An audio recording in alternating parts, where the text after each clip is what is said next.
আসসালামু আলাইকুম ওয়ারাহমাতুল্লাহ। দীর্ঘ এক মাস সিয়াম সাধনার পর আমাদের জীবনে ফিরে আসে পবিত্র ঈদ উল ফিতর। ঈদের এই আনন্দঘন দিনটি প্রতিটি মুমিনের হৃদয়ে এক অদ্ভুত প্রশান্তি আর তৃপ্তি নিয়ে আসে।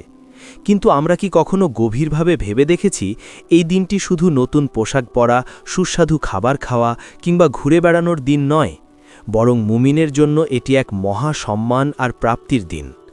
ঈদের দিন মহান আল্লাহ রাব্বুল আলামিন তার অসংখ্য বান্দাকে ক্ষমা করে দেন।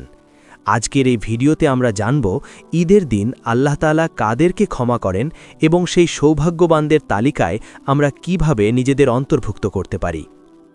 ঈদের দিন সকালবেলা যখন মুমিন বান্দারা গোসল করে, নতুন বা পরিষ্কার পোশাক পরিধান করে ঈদগাহের দিকে রওয়ানা হন, তখন আসমানের ফেরেশতারা তাদের দেখে বিস্মিত হন।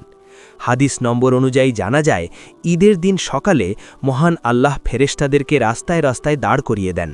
ফেরেশতারা তখন আওয়াজ করে বলতে থাকেন, হে মুসলিম উম্মাহ, তোমরা তোমাদের দয়াময় রবের দিকে চলো, যিনি তোমাদেরকে উত্তম প্রতিদান দেবেন এবং বড় বড় গুনাহ ক্ষমা করে দেবেন।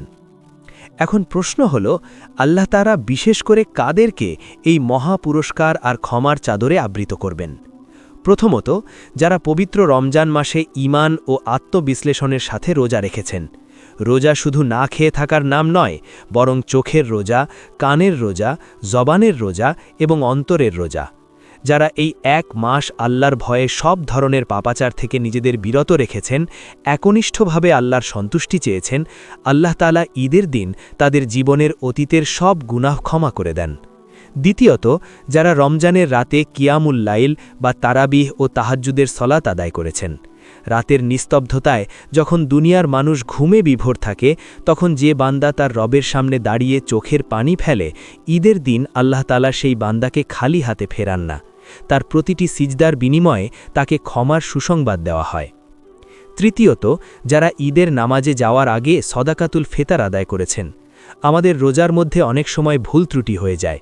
কখনো হয়তো মুখ ফসকে কোনো খারাপ কথা বেরিয়ে গেছে, কখনো হয়তো দৃষ্টির হেফাজত করা সম্ভব হয়নি।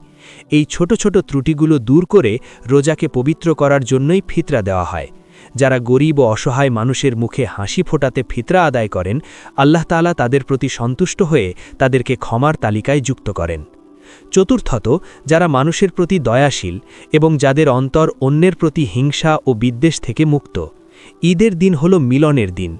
যে ব্যক্তি তার ভাইয়ের প্রতি জমে থাকা রাগ, অভিমান আর ক্ষোভ ভুলে গিয়ে তাকে বুকে টেনে নেয়, মহান আল্লাহ সেই ব্যক্তির প্রতি বিশেষ রহমত বর্ষণ করেন। আপনি যদি চান আল্লাহ আপনাকে ক্ষমা করুন, তবে আপনাকেও আপনার চারপাশের মানুষদের ক্ষমা করা শিখতে হবে। ঈদের মাঠে যখন সবাই একসাথে হাত তুলে দোয়া করেন, তখন আল্লাহ তাআলা ফেরেশতাদের জিজ্ঞেস করেন, যে শ্রমিক তার কাজ পূর্ণ করেছে তার প্রতিদান কি হওয়া উচিত? ফেরেশতারা উত্তর দেন, হে আমাদের রব, তাকে তার পূর্ণ পারিশ্রমিক দেওয়া উচিত।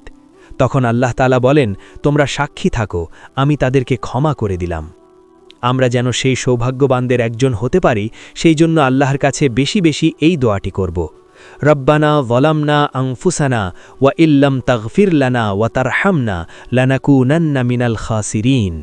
হে দয়াময় রব, এই ঈদের দিন আপনি আমাদেরকে, আমাদের পিতামাতাকে এবং সমস্ত মুসলিম উম্মাহকে ক্ষমা করে দিন।